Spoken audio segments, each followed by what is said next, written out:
Boa noite a todos. Eu sou o diácono Vandercy.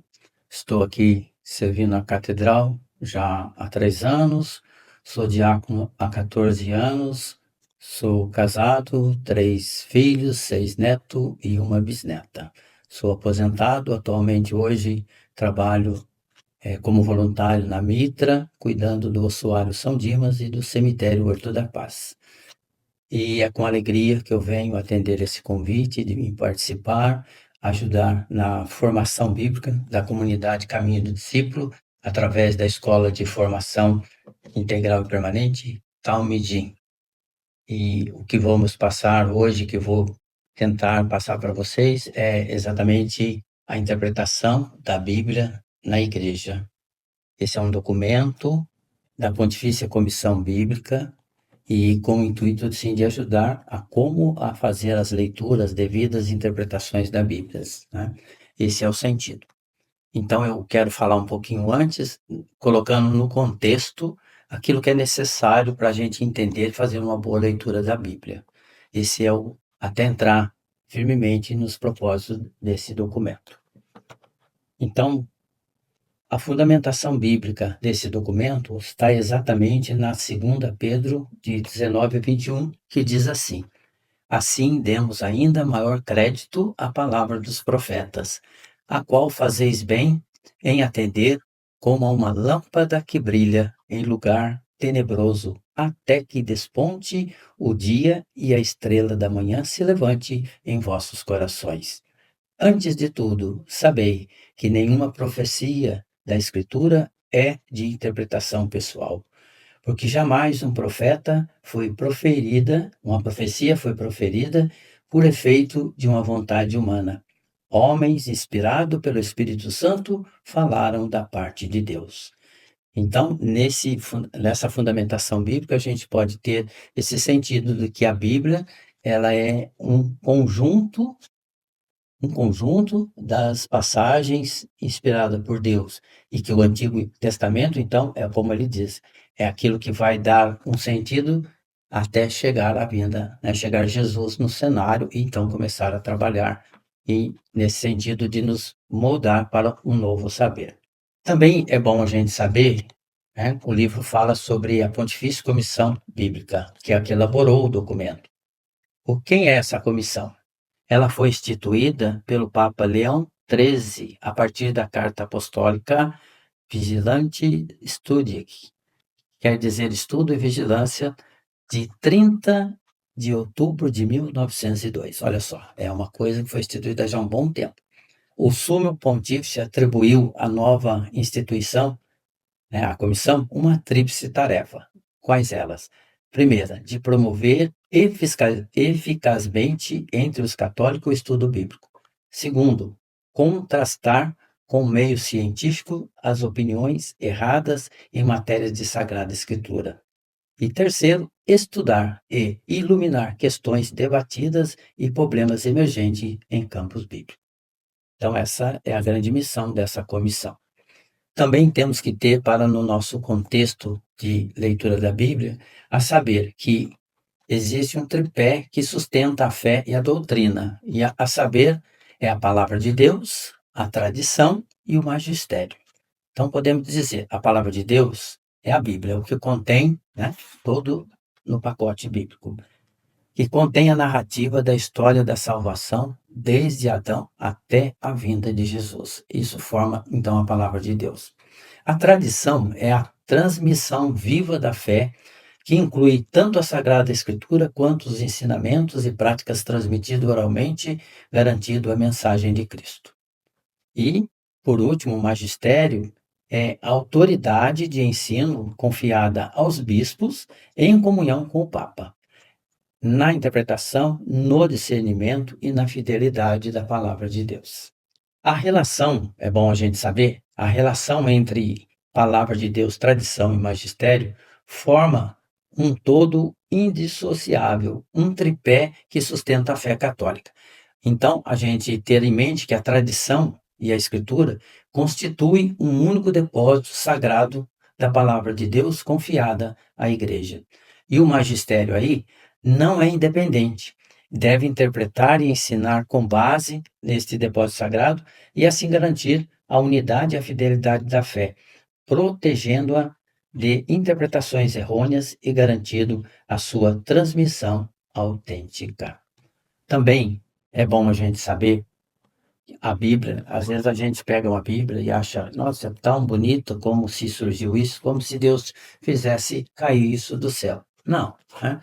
Tem tempo, a gente tem que se considerar o tempo para que isso foi realizado. Então, para a gente saber, entre a criação e até Herodes, vamos dizer, o governador que, que esteve assim na chegada de Jesus, próximo à chegada de Jesus, dá um tempo de 4.000 anos. Então, o Novo Testamento, ele trabalha nesse tempo, ele é montado, ele é formado dentro desse tempo de 4 anos.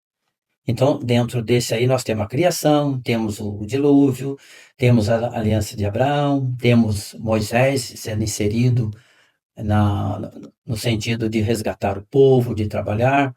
Depois vem Davi, e assim vai indo. A parte do exílio do povo de Deus na Babilônia, até chegar em João Batista, né? João Batista é vamos dizer, a gente considera como o último profeta. E ele também dá abertura do Novo Testamento. Então, de João Batista, ele prepara a entrada de Jesus no cenário. Então, a gente contempla no Novo Testamento os 4 evangelhos, na sequência lógica: Marcos, Mateus, Lucas e João. É essa ordem que foi elaborado os evangelhos. Apesar que na Bíblia, na organização da Bíblia, Mateus está antes, mas na verdade é Marcos que iniciou. Também depois dos evangelhos tem os Atos dos Apóstolos, que são considerados as atas das reuniões das comunidades, que ficou então para o registro desse povo, dessas primeiras comunidades. Em seguida, saem os trabalhos, né? Os apóstolos começam a sair para os seus trabalhos, para as suas missões, então aí começam a surgir as cartas, que vêm complementar esse cenário do Novo Testamento. E termina exatamente o Novo Testamento com a elaboração, né, do Apocalipse, um livro chamado Livro da Revelação. Então, nós temos nesse período, tudo isso acontece num período de 100 anos. Então, a gente for pensar que a Bíblia, como ela surgiu, ela começou, podemos dizer assim, grosseiramente, que ela tem 4.100 anos, porque levou para ser montada. Bom, a Bíblia, o que é a Bíblia? São relatos das experiências de vida. É isso que a gente tem que começa a entender como é que ela foi formada. Aí vem umas perguntas boas para a gente entender antes de ler a Bíblia. E essa dúvida, esse questionamento, serve para a gente saber melhor pesquisar a Bíblia. Por exemplo, como se captou a ideia de escrever, de ter a Bíblia, né?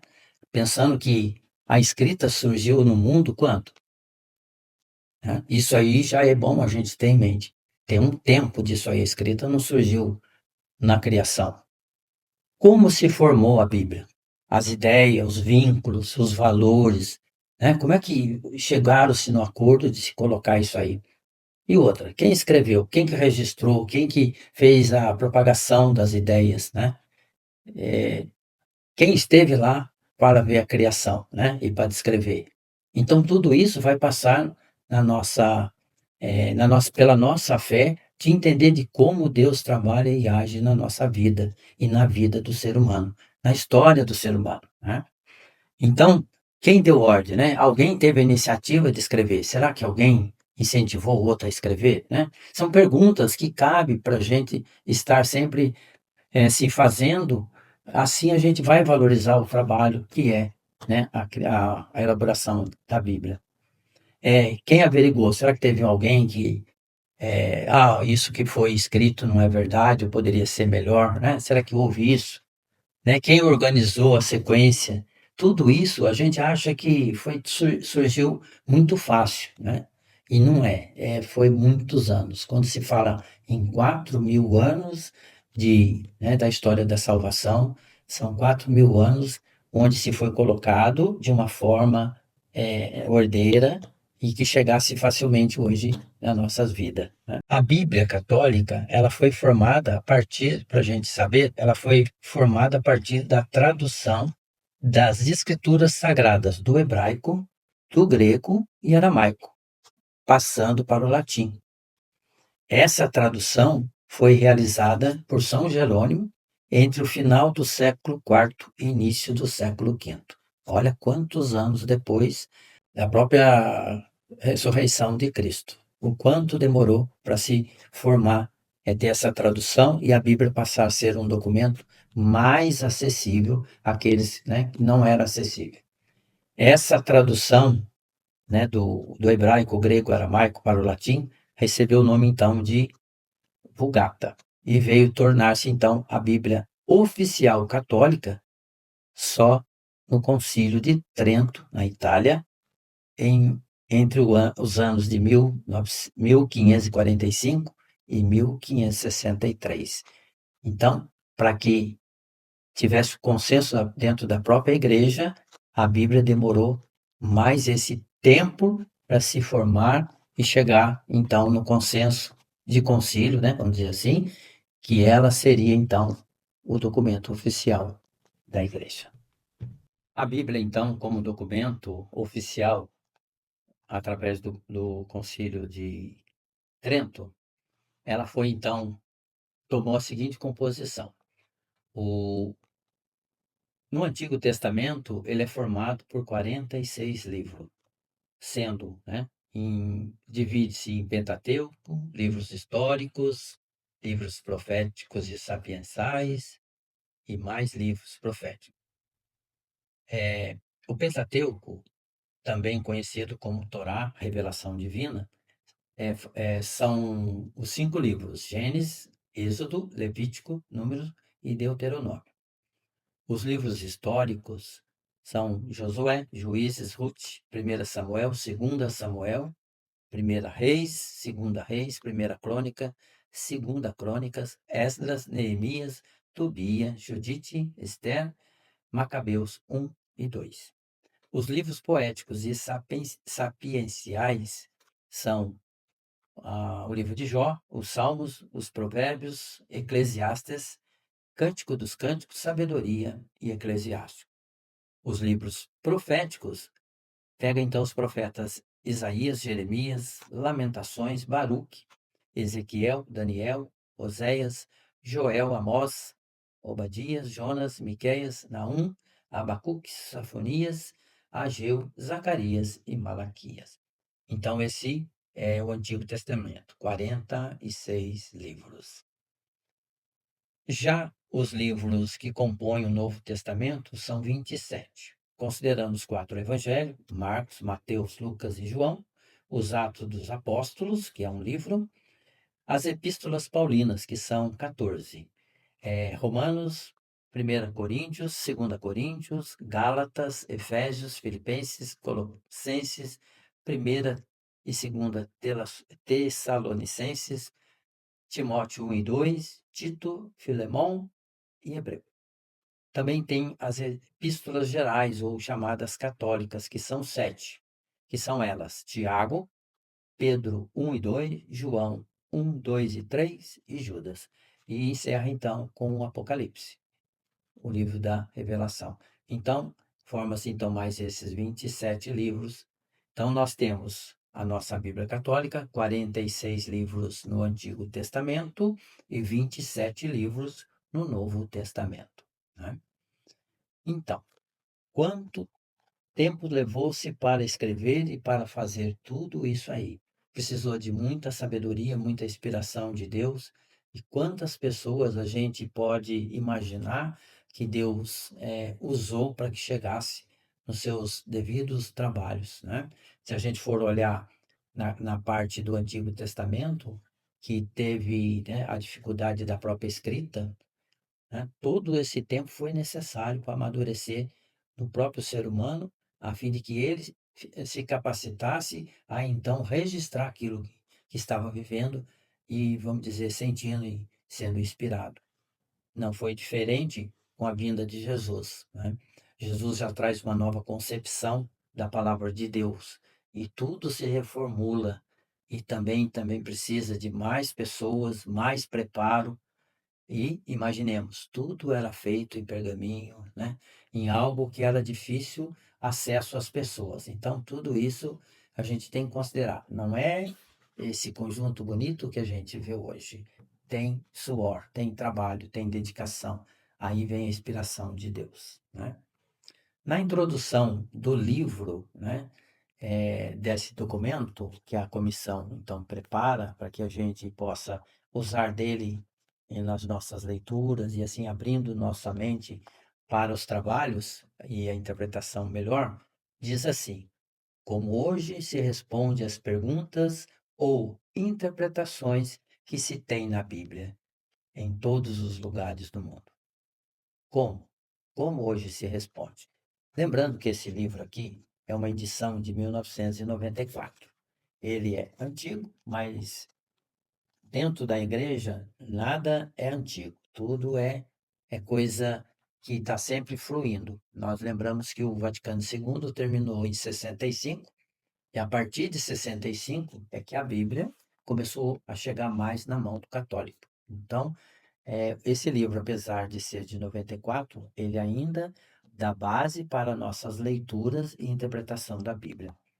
Então, a Igreja quer responder e nos preparar por intermédio desse documento, abrindo então as nossas mentes para uma interpretação mais abrangente, participativa e consensual. Diz assim na própria introdução desse livro: a interpretação dos textos bíblicos continua a suscitar em nossos dias um vivo interesse e provoca importantes discussões. Elas adquiriram dimensões novas nesses últimos anos, dado a importância fundamental da Bíblia para a fé cristã, para a vida da igreja e para as relações dos cristãos com os fiéis das outras religiões. A Pontifícia Comissão Bíblica foi solicitada a se pronunciar a esse respeito. Olha, nós hoje, com toda a evolução, e nós vivemos hoje um mundo de informações muito grande. Hoje se tem informação de tudo quanto é tipo. Tudo aquilo que se passava ser verdade, hoje é criticado, é questionado, e a igreja ela não pode parar. Ela tem que estar apta a responder as perguntas, as dúvidas do povo. Esse é o sentido. Esse pequeno livro, essa pequena obra, tem esse sentido de mostrar alguns métodos que vão levar a gente a ser mais criterioso naquilo que a gente lê ou aquilo que a gente fala, né? Então, esse é o sentido que essa comissão trabalhou. Não é algo que vai ser dar uma formação, mas sim abrir a nossa mente a uma pesquisa melhor, né? Dentro do livro, dessa obra, também mostra, assim, o problema, a problemática atual. Então, quais são? A dificuldade de se interpretar a Bíblia não é fruto da modernidade, mas de todos os tempos. Daí ele cita aqui aquela passagem do etíope que estava tentando ler a passagem, certa passagem lá no caminho e precisou de alguém para. Aí ele foi até batizado. Então, é a dificuldade, sempre teve a dificuldade. As interpretações tornaram-se mais complexas com a modernidade. Por quê? Porque hoje nós temos muitos métodos de comprovar que certas frases, certos trechos em alguns textos se contradizem e a igreja precisa saber responder isso. Ao interpretá-la com métodos atuais, no interrogar o passado, coloca-se perspectivas presentes e cria-se grandes confusões. Então, a gente não pode ler a Bíblia só pensando no nosso contexto atual. Temos que se colocar também, enxergar aquilo e que levou a ser escrito, como foi, né? Quais as necessidades e as dificuldades. E também conclusões que acentuam a Bíblia como um livro difícil e fechado ao entendimento. Então, esse é o sentido dessa obra aqui, né? E eu fecho essa primeira parte relembrando aí então, que esse é o trabalho desse livro, que quer mostrar como a gente pode ver por certos métodos, ter mais critérios para ler a Bíblia. É assim que nós seguiremos as nossas próximas aulas. Obrigado.